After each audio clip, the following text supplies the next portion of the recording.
chapter 15, talking about something very important but also very sad, and that is income inequality. You've probably heard about this, and it's being exacerbated right now with COVID-19.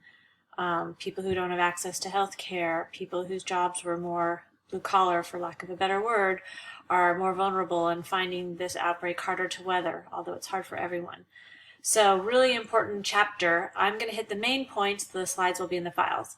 Your book talks about how there's a life cycle effect with income, and I felt like that was pretty straightforward. You know, when you're younger and you're just getting experience and jobs, you're going to have lower income than when you're in your prime earning ages, 30 to 50. So your income's going to go up then, and then your income's going to go down as you retire. So we're going to focus on 4 households, what the distribution of income is like. And so we'll start here with personal or family distribution of income. And what we're going to look at, what we usually look at, is households. So think about it. You could be an individual living alone, or it's a family, or some sort of unit of people living in a house. And what we do is we group income by those households or individuals, and we rank order them, lowest income earners to highest income earners. And we break them into things called quintiles. Here we are, quintiles. So it's a fifth of the population, and what it means is the bottom 20%, that's the lowest quintile. Then we have the second lowest quintile, that's second 20% to 40%, etc. So your book has something, a data set that I thought was useful, where it goes over all the different incomes over time, and it's not updated, and I'll just tell you that even now it's more dispersed than here. But what you're seeing is if you go back to 1970, the lowest quintile, so this is the distribution, all the income that's earned in our whole economy, how do the different quintiles of households have a share of it? The lowest 20% had a share of about 4.1% of overall the income that was earned in our whole economy. And that has gone down over time. It's even smaller, to 3.1%. Second lowest quintile, so the 20th to 40th percentile households in terms of income earned, started off with 10.8% down to 8.2%. You can see the third, their share of income went down. Fourth, their share of income went down. The only quintile whose share of income went up is the highest income earners. And in fact, if you look at the top 5%, theirs went up almost doubled. So theoretically, we would imagine that 20% of households would have 20% of the income. So any deviation from that is going to be income inequality. And we can look at that visually, and it helps to look at it visually with something called a Lorenz curve. So what this is it's a measure of income inequality. So the more bowed out this curve, the greater the income inequality. What does it look like? It looks like this. What we do is we take, I'm going to try to get as much of this in here as possible in the highlighted way. So if this is the Lorenz curve for the United States, on the horizontal axis are those households in quintiles. And we rank order them. Lowest quintile 0 to 20, second lowest 20 to 40, etc. Here's the highest income earners, 80 to 100%. That's the largest, the highest quintile. And this over here is the percentage of their income. Let me see if I can get that. Percentage of income. So if it were perfectly equal, it would be this line bisecting the square. And what that would say is 20% of the households would have 20% of the income. 40% of the households will have 40% of the income, etc. Look at the green line. That is income and how it's distributed based on that chart. 20% had that 1%. And 40% had down to like in the 10% range. And then you can see how as you get to the 80% it's going to get higher, and then finally at the highest quintile in this range it's going to add back up again. So again, the further we are from that line that bisects the square, the more income inequality. That is actually the Lorenz curve. So here, I've got it. The poorest 20% earn 3.1% of the total income, and the poorest 40% earn 11.3%. We would have thought that would have been 40% earning 40%, and they don't. The richest 20% earn almost half, or more than half of the total amount of income. And sadly, if you take a look at this Lorenz curve, rather than doing it for income, it's wealth. What's the difference? Wealth isn't what you earn, it's from your assets that you own. And this is much more unevenly distributed, with the wealthy having an even greater portion of the overall wealth, because oftentimes with inheritance or owning stocks, workers don't get that. So it's even more bowed out. So then, how do we measure this income inequality? We have something called the Gini coefficient. And maybe you saw in that far column, we had that in those numbers that were in those columns. But here what we do is nice and simple. Look at this area A. This is the distance between the line of equality and the Lorenz curve. We put that in our numerator, and in our denominator, we put A plus B, which is just the whole area under the equal distribution. So the Gini coefficient is the ratio of the area, oops, I got to get myself back in here. Sorry, everybody. The ratio of the area of A over A plus B. So the closer this line is to equal distribution, the smaller the Gini coefficient. The further the Lorenz curve from equal distribution, the larger the Gini coefficient. And here I've got it. The more unequal the income distribution, the greater the area, and the greater the Gini coefficient. So it's like a one-stop shop for understanding how unequal things have gotten. And sadly, like I said, they've gotten quite unequal. All right, so what are some of the reasons why we have this unequal income distribution? You know, it's back like the robber baron days, 1890s, and trust busting. Well, some of them are legitimate. You know, there's differences in human capital. Remember, skills and knowledge. Right now, and I'm not saying this is good, I'm just saying some of that we can really explain with the way, when I say legitimate, I mean it's kind of, we can see it, there's evidence of it. And that is that the jobs that our economy needs right now, high-paying jobs, require more skills and knowledge. So you have to have those skills and knowledge to get the high-paying job. So it's differences in the underlying human capital that's causing the differences in the income. And we can fix that, right? If we do investment in human capital, and that's where education comes in, and it's a problem that we need to fix.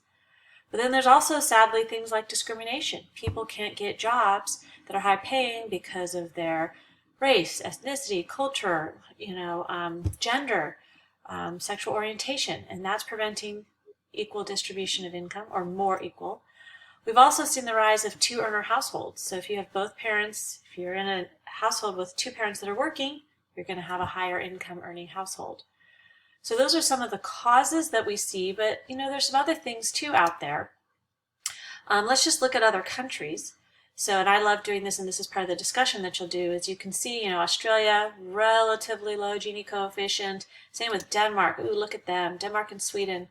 Why do you think there'd be such a low income inequality measure? And then you look at something like the United States, it's almost twice, slightly less than twice what Denmark is. And it has to do with their tax policies. The more progressive your tax policy, the more of a social safety net, the more you use tax revenues to provide education, childcare, healthcare, the more equal your distribution will be. So we can make a difference. What else? Let's talk about poverty. Sadly, this is another thing that's happening. You could think of all of this as a type of market failure, and that we are not taking care of the people in our economy. Yes, there should be free determination, people should be able to work where they want, live where they want, but we also, in a rich country, the richest in the world, should be able to help people and have them have a certain standard of living. And so poverty is a real problem in the United States in particular, and around the world. About 15% of U.S. households, and it's going to be so much more now, very sad with COVID, 6.6 million unemployed. The most recent numbers is at the time that I'm recording this. It's just devastating. So that's 43 million people, about the size of California, living in poverty. Here's some pictures. We see this, natural disasters, homelessness. 735 million people in the world live on less than $1.90 a day. And this is according to the World Bank. It's old data, but it's hard to have it updated. You could take a look. This is that Gapminder place that I like. And again, these numbers, they're old now because of COVID. It's only going to be worse. How do we define poverty? It's a strange thing. It was developed in the 1960s, not poverty, but the way we measure it. And what we did is we took 3 times the cost of a minimum food budget, what they spent on food, whatever that was in 1963, we multiplied that by 3, and we said that's about what people need to live. And that became what we call like the poverty line. So the latest data that I saw, 2019, for an American household of 4, the poverty line was $25,750. If you fall below that, you're in poverty. Well, we Californians know that that is really hard to subsist on. In fact, you can be having a hard time paying rent and getting food when you earn a lot more than that. And what do you do if you have a family that's greater than 4? You adjust by about $4,400. So our measures are very outdated, and we know that. So some of the other things that we'll do is we'll look at some of these other poverty measures like income deficit, and what we look at there is the difference between the poverty threshold and a family's income. If you're at 25,749, technically you're below the poverty line, but by $1. So there's not a huge income deficit as compared to if someone had been only earning, $10,000. That's a bigger deficit. So that gives us a better understanding of how much in poverty. And we'll also look at things like the ratio of income to poverty. And that measures a household's income as a percentage of the poverty threshold. So anytime you're 0.5 and below, that's considered severely poor.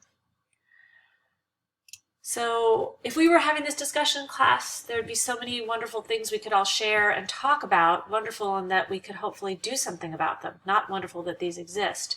But some of the traditional causes of poverty, it's also lack of human capital. Sometimes there can be mental or physical disabilities that prevent people from working. Drug addiction, we see this.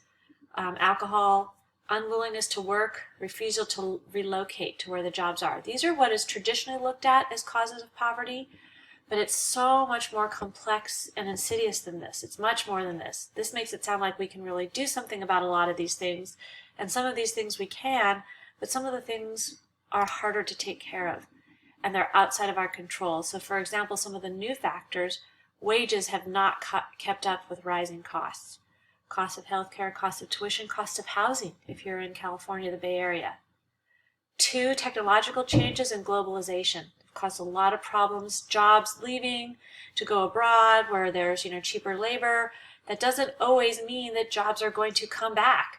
And so if you're one of those people who is in the manufacturing sector, very hard for you to get the skills you need and get the jobs you need. It sounds like with the market and the way free allocation of resources work that we would be able to do that, but not always.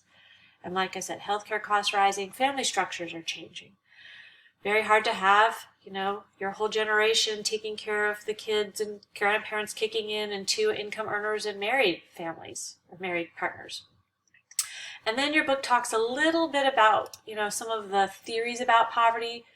It's very political. On the left, they'd say that, we should make income and wealth more equitable, public education, housing subsidies, things like that. The political right might focus more on providing incentives, free market, reducing government welfare programs. I'll leave that up to you how you feel. There's different theories about this. And that's actually where I'll stop with this. So I encourage you to read more about this, look at the slides, and contact me with questions. Thank you.